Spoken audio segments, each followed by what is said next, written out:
দীর্ঘ প্রতীক্ষার অবসান শেষ পর্যন্ত ইউনিভার্সিটি অফ ক্যালকাটা CULET 2025 এই নোটিফিকেশন রিলিজ করেছে, যেটা গতকালই আমরা আমাদের ইউটিউব চ্যানেলে আমাদের স্টুডেন্টদেরকে আমরা জানিয়েছি। ইউনিভার্সিটি অফ ক্যালকাটা তাদের যে ওয়েবসাইট আছে caluniv.ucsta.net এই ওয়েবসাইটে তাদের নোটিফিকেশানটাকে পাবলিশ করেছে এবং আমরা দেখতে পাচ্ছি যে অ্যাডমিশন যে নোটিশের যে সেকশনটা আছে তার সর্বশেষ কিন্তু BLLB 2025 এই নোটিফিকেশানসটা রয়েছে। এখানে যদি আমরা ক্লিক করি তাহলে আমরা দেখতে পেয়ে যাব CULET রিলেটেড যে সমস্ত নোটিফিকেশানসগুলো এই ইনফরমেশন সেকশনের মধ্যে দেওয়া রয়েছে। শুধু তাই নয়, কিভাবে অ্যাপ্লাই করতে হবে সেই ব্যাপারটাও কিন্তু এখানে দিয়ে দেওয়া আছে, যে ক্লিক হেয়ার টু অ্যাপ্লাই, এখান থেকে অ্যাপ্লাই করতে হবে। তো আমরা সেই ব্যাপারে পরে আসছি। ফার্স্ট আমরা স্টুডেন্টদেরকে আজকে এই ভিডিওতে দেখানোর চেষ্টা করব যে ক্যালকাটা ইউনিভার্সিটি CULET 2025 এর যে নোটিফিকেশানসটা দিয়েছে সেই নোটিফিকেশানসটাকে আমরা স্টুডেন্টদেরকে বুঝিয়ে দিতে চাই যে নোটিফিকেশানটার মধ্যে ডিটেলস কী রয়েছে। এটা খুবই ইম্পর্টেন্ট নোটিফিকেশানসটা জানা, আদারওয়াইজ ফর্ম ফিল আপ করার আগে নোটিফিকেশানস কি আছে এটা জেনে নেওয়া দরকার। খুবই সংক্ষিপ্ত আকারে এটাকে আমরা স্টুডেন্টদেরকে বোঝানোর চেষ্টা করব। ফার্স্ট হচ্ছে একটা হেল্পলাইন নাম্বার এখানে দিয়ে দেওয়া আছে, বেশ কিছু হেল্পলাইন নাম্বার এখানে দিয়ে দেওয়া আছে এবং এই হেল্পলাইন নাম্বার থেকে তোমরা হেল্প পেতে পারো যদি তোমাদের ফর্ম ফিল আপ করার ক্ষেত্রে কোনো সমস্যা দেখা যায়। তো সেখান থেকে তোমরা এই হেল্পলাইন নাম্বার থেকে তোমরা হেল্প পেয়ে যাবে। আর ইমেলও তোমরা করতে পারো cuadmissionlaw@gmail.com এই ইমেল আইডিতে ইমেল করলেও তোমরা সেখান থেকে রিপ্লাই পাবে এবং তোমরা হেল্প পেয়ে যাবে। আচ্ছা, এবার এখানে একটা অনলাইন অ্যাপ্লিকেশনস ফিল আপ করার কথা বলে দেওয়া রয়েছে এবং সেই পরপর এখানে আমি তোমাদেরকে বলে দিচ্ছি যে single online applications are invited from eligible candidate for admission to first semester of 5 years BLLB course for the academic session 2025-2026 of the under mentioned institutes। এখানে কোন কোন ইনস্টিটিউশনে ক্যালকাটা ইউনিভার্সিটি আন্ডার ভর্তির জন্য এই ফর্মটা ফিল আপ তোমরা করতে পারবে, পুরো ডিটেলসটা এখানে দিয়ে দেওয়া আছে। এবং সব থেকে ইন্টারেস্টিং ব্যাপার যে গত কয়েক বছর ধরে যত পরীক্ষা হয়েছিল ক্যালকাটা ইউনিভার্সিটিতে, তো সেখানে আমরা দেখেছিলাম পেপার পেন মোডে পরীক্ষা হয়েছিল অফলাইনে, কিন্তু এবারে বলে দিয়েছি an entrance test CULET UG Calcutta University Law Entrance Test to be conducted in CBT, that means computer based test mode। CBT মোডে পরীক্ষা হবে। এই ব্যাপারে আমরা অলরেডি ইউটিউব চ্যানেলে তোমাদেরকে ভিডিও করে জানিয়েছি যে CBT মোডে পরীক্ষা হবে। শুধু তাই নয়, আমরা এটাও দেখিয়েছি যে CBT মোডে কিভাবে পরীক্ষা দিতে হবে। যারা এখনও পর্যন্ত সেই ভিডিওটা দেখোনি, অ্যাক্সিয়াল লিগাল একাডেমির ইউটিউব চ্যানেল থেকে সেই ভিডিওটা দেখে নেবে। একদম শুরু থেকে নিয়ে শেষ পর্যন্ত CBT মোডে কিভাবে একটা স্টুডেন্টকে পরীক্ষা দিতে হবে সেই ব্যাপারে কিন্তু অলরেডি কিন্তু আমরা ভিডিও দিয়ে দিয়েছি। এছাড়াও এখানে বলে দিয়েছে merit list will be prepared on the basis of the marks obtain in the entrance test. Entrance টেস্টে একটা স্টুডেন্ট যে মার্কসটা পাবে on the basis of that একটা মেরিট লিস্ট পাবলিশ করা হবে এবং সেটা থেকেই কাউন্সিলিং করে কিন্তু অ্যাডমিশন হবে, যেটার কথা কিন্তু পরবর্তীতে এখানেই বলে দিয়েছে যে selection will be made strictly on the basis of merit and availability of the vacant seat through counselling. এটাও কিন্তু খুবই তাৎপর্যপূর্ণ একটা বিষয়, কাউন্সিলিং এবং স্ট্রিক্টলি কতটা এখানে ইউজ করা রয়েছে on the basis of merit. এটার অর্থ কি? এর আগের বছরগুলোতে আমরা দেখেছি যে ক্যালকাটা ইউনিভার্সিটি যখন কোনো মেরিট পাবলিশ করতো, প্রথম phase, first phase, second phase, third phase, তিনটে ফেজে অনলাইন কাউন্সিলিংয়ের পরে মপ অফ রাউন্ডের সেখানে ভর্তি হতো বা অফলাইন কাউন্সিলিংয়ের মাধ্যমে সেখানে অ্যাডমিশন হতো। সেখানে আমরা দেখেছি যে অনেক দুর্নীতি হয়েছে। যাদের র্যাঙ্ক অনেক বেশি তারা গভর্নমেন্ট কলেজ পেয়ে যাচ্ছে, যাদের র্যাঙ্কিং অনেক ভালো তারা প্রাইভেট কলেজ পেয়ে যাচ্ছে। আশা করছি কাউন্সিলিং যেটা করা হবে strictly on the basis of merit, সেখানে কিন্তু ওই রকমভাবে কিন্তু অ্যাডমিশন কিন্তু আর হবে না। যার যেমন র্যাঙ্কিং আছে অনলাইনে সেই মতো করে কিন্তু সেই কাউন্সিলিং হবে এবং সেখান থেকে কলেজ প্রেফারেন্স অনুসারে কলেজ পেয়ে তাদের অ্যাডমিশন হবে। আশা করছি আগের থেকে এবারে কিন্তু বেটার কিন্তু পরিষেবা পাওয়া যাবে। নেক্সট আমরা যেটা দেখানোর চেষ্টা করব যে পরবর্তীতে কি দেওয়া আছে। এখানে খুবই ইন্টারেস্টিংলি বেশ কিছু জিনিস দেওয়া আছে যেটা স্টুডেন্টদের জানতে হবে যে কতগুলো কলেজ রয়েছে এবং সেখানে কতগুলো সিট রয়েছে। আমি খুব সংক্ষিপ্ত আকারে তোমাদেরকে বলে দিচ্ছি। আর এখানে কিছু অ্যাব্রিভিয়েশন বা শর্ট ফর্ম দেওয়া আছে কলেজগুলোর, এটা তোমরা প্রত্যেকে নোট করবে, কারণ যখন তোমরা কাউন্সিলিং করবে কোন কলেজ তোমাদের কাছে আসছে তখন কিন্তু পুরো ফুল ফর্মটা দেওয়া থাকে না, তখন এই শর্ট ফর্মটাই দেওয়া থাকে। তখন স্টুডেন্টরা বুঝতে পারে না যে LWUC বলতে কোন কলেজটাকে বোঝানো হচ্ছে, আমি কোন কলেজটা পেলাম। তাই এই অ্যাব্রিভিয়েশনগুলো প্রত্যেকে জেনে রাখবে যে কোন কলেজের শর্ট ফর্ম কোনটা, তখন তোমাদের বুঝতে সুবিধা হবে কাউন্সেলিংয়ের টাইমে। Department of law that is Hazra ক্যাম্পাসে টোটাল সিট হচ্ছে 132টা, তার মধ্যে 120টা হচ্ছে জেনারেল সিট, 12টা হচ্ছে EWS এর জন্য। সুরেন্দ্রনাথ ল কলেজে দেখো 180টা সিট হচ্ছে প্লাস 18টা হচ্ছে EWS এর জন্য। যোগেশচন্দ্র চৌধুরী ল কলেজে 120টা সিট হচ্ছে, 12টা EWS এর জন্য। সাউথ ক্যালকাটা ল কলেজে আছে 120টা সিট, 12টা EWS এর জন্য। বিকাশ ভারতী ল কলেজে 120টা সিট আছে, 12টা আছে EWS এর জন্য। এবার আসি রবীন্দ্র শিক্ষা সম্মিলনীতে, এখানে স্টার দেওয়া রয়েছে কিন্তু কোনো সিটের কথা বলা নেই, কিন্তু এখানে ইনস্ট্রাকশনস দিয়ে দেওয়া আছে যে application will be received but admission will be done subject to availability of bar council of India approved intake. Bar council of India যতগুলো অ্যাপ্রুভাল দেবে ইনটেক ক্যাপাসিটির উপরে ততগুলোতেই অ্যাডমিশন হবে। মানে এখন অ্যাপ্লিকেশন নিয়ে নেওয়া হচ্ছে, কিন্তু কতগুলো সিট রয়েছে সেটা ডিপেন্ড করছে বার কাউন্সিলের অ্যাপ্রুভালের ওপর, কারণ রিনিউয়াল প্রক্রিয়াটা এরা এখনও কমপ্লিট করে উঠতে পারেনি, সেই কারণে কতগুলোর অ্যাডমিশনের জন্য অ্যাপ্রুভাল দেওয়া হবে সেটা এখনও উজ্জ্বল রেখেছে এবং সেটা ডিপেন্ড করছে বার কাউন্সিল অফ ইন্ডিয়ার অ্যাপ্রুভালের ওপরে। সেই কারণে এটাকে স্টার মার্ক দিয়ে নিচে এটার ব্যাপারে ক্লারিফিকেশনস দেওয়া আছে। জ্যোতির্ময় স্কুল অফ লতে 120টা সিট আছে, 12টা EWS। শ্যামবাজার ল কলেজে 120টা আছে, 12টা EWS। একই রকমের জর্জ স্কুল অফ লতে 120টা সিট আছে, 12টা EWS। সুরেশ্বর দত্ত ল কলেজে ভ্যাকেন্সি বেড়েছে 180টা, 12টা হচ্ছে EWS।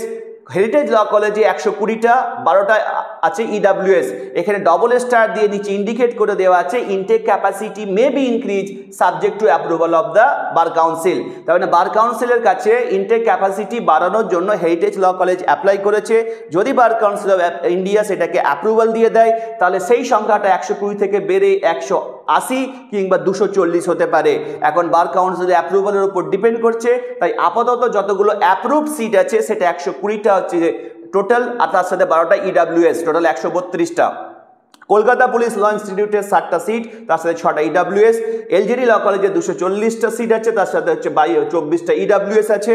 এয়ার ল কলেজের 120টা প্লাস 12টা হচ্ছে EWS। তাহলে টোটাল 14টা কলেজের কতগুলো করে সিট রয়েছে এবং কতগুলো EWS এর জন্য রিজার্ভ রয়েছে সেটা আমরা দেখে নিয়েছি, কারণ এই জিনিসটা আমাদের আর একটু পরেই বুঝতে লাগবে।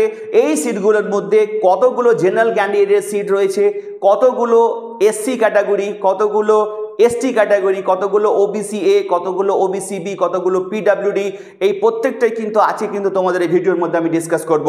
এবার কিন্তু এখানে দেওয়া আছে particulars in respect of application are other informations are given below. Eligibility 10+2 মানে HS পাস করতে হবে অথবা এর ইকুইভ্যালেন্ট কোনো এক্সামিনেশন যে কোনো বোর্ড থেকে পাস করলেই হবে, এবং সেখানে কোনো রকম এজ বার নেই, যে কোনো এজের এখানে পরীক্ষা দিতে পারে। আচ্ছা, মার্কস যেটা অবটেন করতে হবে এই 10+2-তে জেনারেল ক্যাটাগরি স্টুডেন্টদের জন্য 45% মার্কস পেতে হবে ইন বেস্ট অফ 4 সাবজেক্ট। কিন্তু ফর্ম ফিল আপ করার সময় HS এর যে 5টা সাবজেক্ট তোমাদের ছিল সেই 5টা সাবজেক্টে তোমাদের কিন্তু যা মার্কস পেয়েছো সেটা লিখতে হবে, নাহলে ফর্ম ফিল আপ করতে পারবে না। সেখান থেকে university of Calcutta best of 4 তারা দেখে নেবে যে কত মার্কস আছে এবং সেখানে 45% আছে কিনা সেই মতো করে সফটওয়্যার সেখানে আপডেট করা আছে এবং সেই মতো করে তারা সেখান থেকে ক্যালকুলেট করে নেবে। এবার আসি SC ST PWD যারা ক্যান্ডিডেট তাদের অ্যাটলিস্ট যারা PWD আছে তাদের 40% বা তার থেকে বেশি তাদের ডিসএবিলিটি থাকতে হবে, এবং SC ST PWD দের জন্য 40% মার্কস অ্যাটলিস্ট থাকতে হবে বেস্ট 4 সাবজেক্টে, তবেই কিন্তু তারা অ্যাপ্লাই করতে পারবে। এবং জেনারেল হোক, PWD বা SC ST বা OBC প্রত্যেকের ক্ষেত্রেই এনভায়রনমেন্টাল সায়েন্সের যে স্টাডিজ যে কম্পালসারি যে সাবজেক্টটা থাকে সেই মার্কসটা কিন্তু এক্সক্লুড করা হবে, সেটাকে কাউন্টিংয়ের মধ্যে নেওয়া হবে না। OBC A এবং OBC B ক্যাটাগরি এবং EWS ক্যাটাগরি যারা আছে তাদেরকে অ্যাটলিস্ট 42% মার্কস পেতে হবে, তবেই তারা অ্যাপ্লাই করতে পারবে। এবার যদি কেউ candidates who have pass 10+2 from board other than WBCH SC মানে west Bengal council of higher secondary education, ISC, CBSE বা রবীন্দ্র মুক্ত বিদ্যালয়, NIOS যাদের এইগুলো ব্যতীত অন্য কোনো যদি বোর্ড থেকে যদি কেউ এইচএস পাস করে থাকে সেক্ষেত্রে তাকে ইকুইভ্যালেন্স সার্টিফিকেট তাদেরকে কালেক্ট করতে হবে registrar equivalence section university of Calcutta 47/1 college street Kolkata 73 থেকে একটা রিটেন অ্যাপ্লিকেশন প্লেন পেপারে তাদেরকে করতে হবে তার সাথে রেলিভেন্ট যে ফটোকপি অফ 10+2 মার্কশিট তাদেরকে দিয়ে একটা রেজিস্ট্রারের কাছে আবেদন করতে হবে যাতে করে ইকুইভ্যালেন্স সার্টিফিকেট তাদেরকে দেওয়া হয় এবং সেই সার্টিফিকেটটা প্রয়োজন হবে অ্যাডমিশনের সময়ে কিন্তু স্টুডেন্টদের জন্য উচিত হবে যে তার আগেই যেন সেই সার্টিফিকেটটা তারা কালেক্ট করে নেয় তার মানে তাদের অ্যাপ্লিকেশনটা করে দেবে ইকুইভ্যালেন্স সার্টিফিকেটের জন্য এবং অ্যাডমিশনের আগে যেন সেটা তারা পেয়ে যায় এবং ফরেন স্টুডেন্টদের জন্য কিছু ক্রাইটেরিয়া দেওয়া আছে এটা আমাদের এখানে প্রযোজ্য নয় বা যারা ফরেন যারা আসবে খুবই 1-2টা স্টুডেন্ট তাদের জন্য এখানে আমরা ভিডিওতে কিছু বলছি না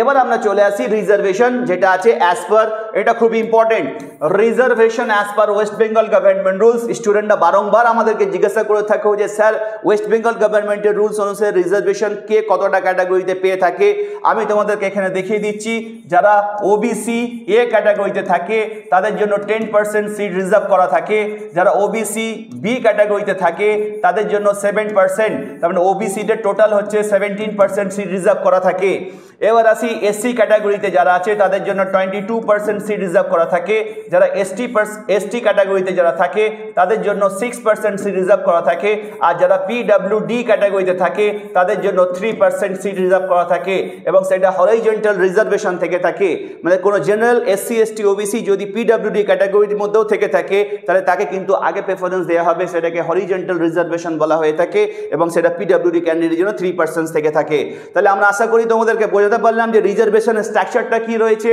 এবং সেটা কিন্তু as per West Bengal government rules তোমাদেরকে আমি বললাম কলেজ ইউনিভার্সিটিতে ভর্তির ক্ষেত্রে এইটাকে কিন্তু মানা হয়ে থাকে এবং বিভিন্ন রিক্রুটমেন্টের ক্ষেত্রেও কিন্তু এই রুলসটাকে মানা হয়ে থাকে এবার আমি তোমাদেরকে দেখানোর চেষ্টা করব সেটা হচ্ছে অনলাইন অ্যাপ্লিকেশনের জন্য যে ডেটটা 15/9/2025 থেকে কিন্তু অলরেডি শুরু হয়ে গেছে আর 25/9/2025 পর্যন্ত কিন্তু সেই সময়সীমাটা রয়েছে হাতে সময় কিন্তু খুবই কম একটা দিন অলরেডি নষ্ট হয়ে গিয়েছে হাতে মাত্র 9টা দিন রয়েছে তার মধ্যে তোমাদেরকে ফর্ম ফিল আপ করতে হবে অ্যাপ্লিকেশন ফিস যারা জেনারেল ক্যাটাগরি এবং ইডব্লিউএস ক্যাটাগরি তাদের জন্য 800 টাকা এই 800 টাকার ফিসটা কিন্তু এবারে বেড়েছে গত বছর 500 টাকা ছিল এই ফিসটা বাড়ার পিছনে মেন রিজন হচ্ছে সিবিটি মোডে পরীক্ষা হবে সেই কারণেই কিন্তু ফিসটা বাড়ানো হয়েছে SC ST OBC A OBC B পিডব্লিউডি ক্যান্ডিডেটদের জন্য ফিস করা হয়েছে 400 টাকা যেটা গত বছরে ছিল 250 টাকা এই ফিসটা বাড়ানো হয়েছে সিবিটি মোডে পরীক্ষার জন্য এবার একটা ইম্পর্টেন্ট জিনিস সেটা হচ্ছে পরীক্ষাটা হবে কিন্তু 2 ঘন্টার যেখানে অফলাইন মোডে পেন পেপার মোডে পরীক্ষা হলে 2.5 ঘন্টার পরীক্ষা হতো সময়টা কমিয়ে দিয়েছে কারণ সার্কেল করার জন্য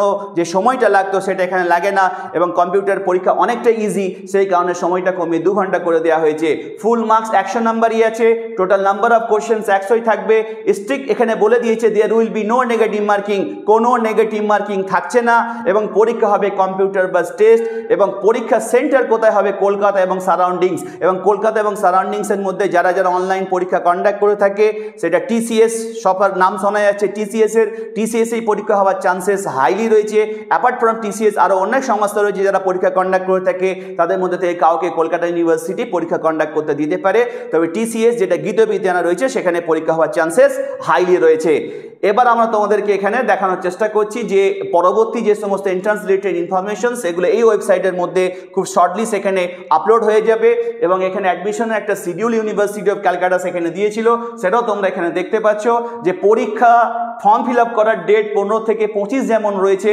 এবং লাস্ট ডেট ছিল অ্যাপ্লিকেশন ফিজ বা এন্ট্রান্স ফি দেওয়ার জন্য কিন্তু 25 তারিখ গত আগের বছরগুলোতে দেখেছি যেদিন ফর্ম ফিল আপ করার লাস্ট ডেট থাকতো আরও কিছুদিন সময় দেওয়া হতো টাকা জমা দেওয়ার জন্য এবারে কিন্তু সেটা নয় এবারে কিন্তু সময় কিন্তু 25 তারিখের মধ্যেই তোমাদেরকে টাকাটা জমা দিতে হবে তাহলে এই ছিল details notification regarding university of Calcutta BLLB 5 years অ্যাডমিশনের ক্ষেত্রে আমরা অ্যাক্সিস লিগাল একাডেমি থেকে সাধ্যমতো চেষ্টা করলাম তোমাদেরকে পুরো ডিটেলস নোটিফিকেশন থেকে বুঝিয়ে দেওয়ার জন্য এরপরেও যদি স্টুডেন্টদের কোনো রকম সমস্যা থেকে থাকে রিগার্ডিং ফর্ম ফিল আপ বা এই রিলেটেড আমাদেরকে কোয়ারি করতে পারো কারণ আর কিছুক্ষণের মধ্যে আমাদের ইউটিউব চ্যানেলে আমরা আপলোড করতে চলেছি কিভাবে সিইউএলটি 2025 এর ফর্ম ফিল আপ করতে হবে একদম প্রথম থেকে নিয়ে শেষ পর্যন্ত ফর্ম ফিল আপের প্রতিটা স্টেপ কিন্তু আমরা সেখানে দেব আর ইম্পর্টেন্ট জিনিস হচ্ছে কলেজ প্রেফারেন্স দেওয়া একটা স্টুডেন্ট কি দেখে কলেজ প্রেফারেন্স দিতে হবে কিভাবে কলেজ প্রেফারেন্স দিতে পারে তার জন্য সেপারেট আরেকটা ভিডিও আমরা কিন্তু আর কিছুক্ষণ পরে আমাদের ইউটিউব চ্যানেল আপলোড করব, তোমরা সেটা দেখতে পেলে কিন্তু তোমরা